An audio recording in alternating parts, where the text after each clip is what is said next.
Hey guys, Bill back with you talking about sight reading, and thanks for coming back and checking this video out. If you had not seen video number 1, the introduction, I suggest that you go back and look at that one, and if you don't, so what? I'm just glad that you're here. This is kind of my favorite topic, and I have to at times talk about it a little tongue-in-cheek, and please don't get offended and watch the whole video before you start firing off torpedoes in the comment section. But in my sight reading journey, I was always asking, what can I do to my sight reading? And as I started writing the book and all this kind of stuff, I would talk to band directors, I'd talk to musicians, and I came up with what I call the 3 myths of sight reading. First, let's talk about sight reading myth number 1. I think that purely the term sight reading is a myth. Think about it. Most of us, in terms of educators, we associate sight reading with festival.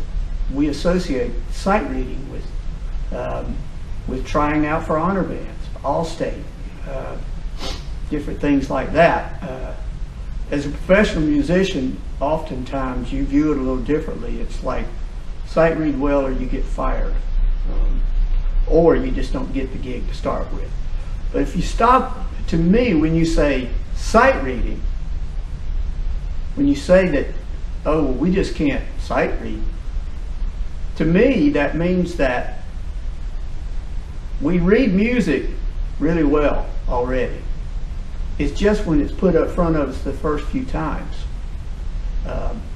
we have problems. Well, I hate to tell you, that's not a sight reading problem. That is a music reading problem.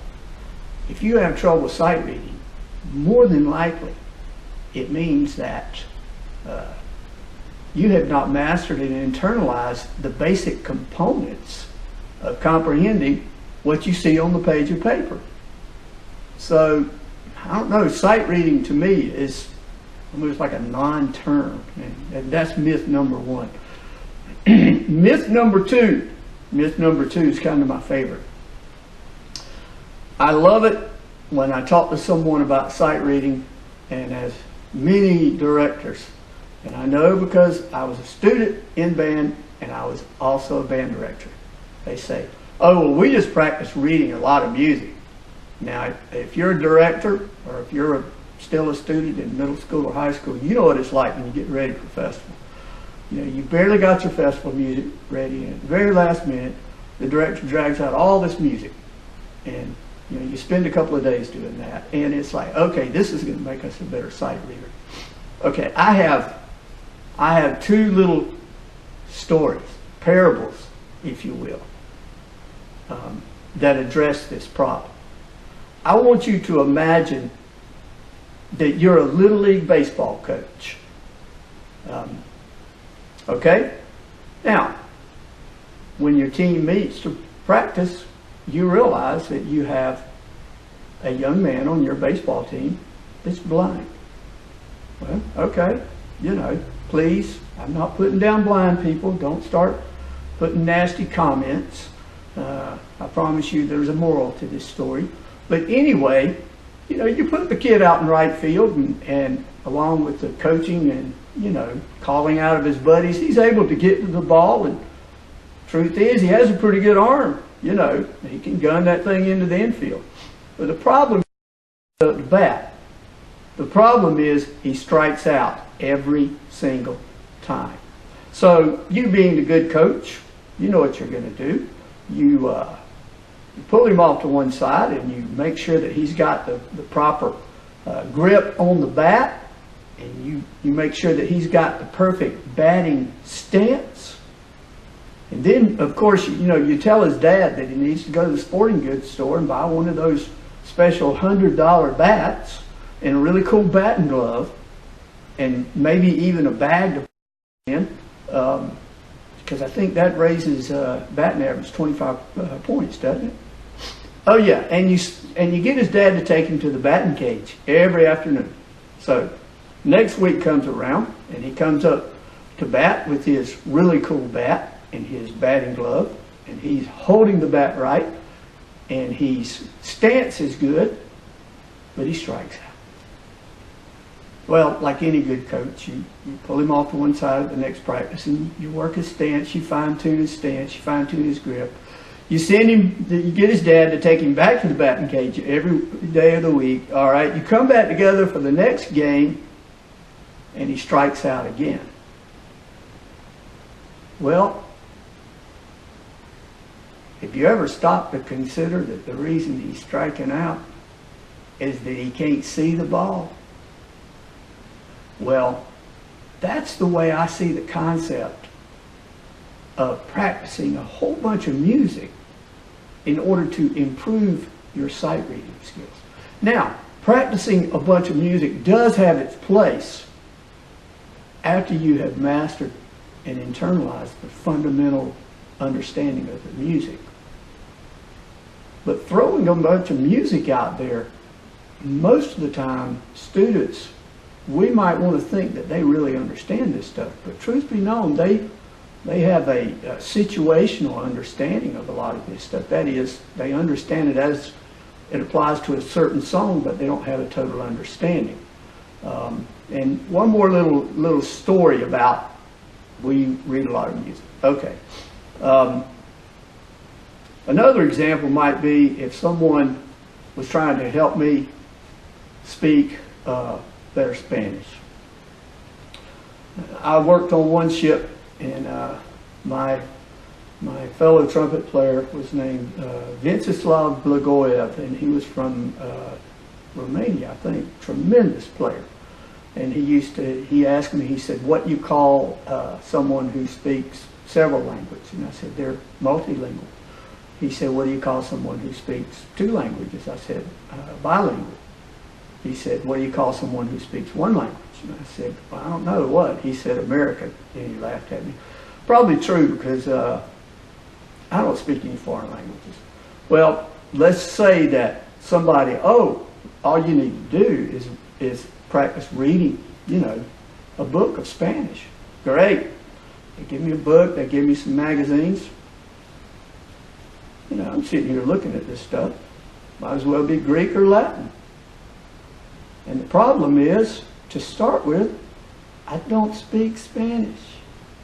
So simply looking at this book doesn't do me any good. Well, that's kind of the way I see the concept of we read a lot of music. Before that will do you any good, you must make sure, through guided practice and systematic study, that the students understand. I mean, really understand key signatures, time signatures, accidentals, repeats, first and second unit, DS, DC, all of these different things. So, myth number 2, we read a lot of music. Bye.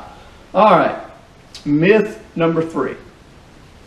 Myth number 3 is some people are just naturally good music readers. Well, I think there's a very small amount of truth to that. I wish I had the title and author, but I found this book years ago that I read that really opened a lot of understanding for me about how the brain works when we're dealing with music. And one of the biggest things is that by practicing music, it forces our brain to group more and more and more information in one grab. Now, I think sometimes that people have their learning style is such that it can grasp a lot of information at one time. But I think that's a very small portion, a very minuscule portion of those who are good sight readers. I think a lot of times when we're in band and we have these, a lot of times it's girls. They're playing flute or clarinet or something, and they can just sight read like crazy. Most of the time, if you ask them, you'll find out they took piano lessons. And when they took piano lessons, they had already learned the mechanics of music reading.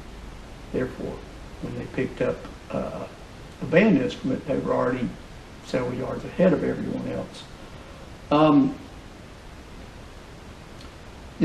Reading music is just like reading the English language or any spoken and written language. Sight words are the key to learning to read quickly, and research shows that the earliest indicator or the best indicator of early academic success is spoken vocabulary. So if you come into the kindergarten, first grade, and you already know a lot of the sight words, then when you see them written down, you pick them up and you go with it quickly. Well, I think that reading music is the same way, but instead of having sight words, we have to have a mastery of the most fundamental concepts of reading music. Not a situational knowledge, but a true knowledge that's internalized so that when we see it, it's automatic. We see it, because if you have to stop and think about it, it's already passed you by. So anyway, that's my 3 myths of sight reading. I hope you enjoyed it. All right, at this point, if you disagree with me, then you can go ahead and fire off all your comments. And I am interested in what people have to say. That's how I learn. Anyway, as I always say, keep it real like a government check. Peace.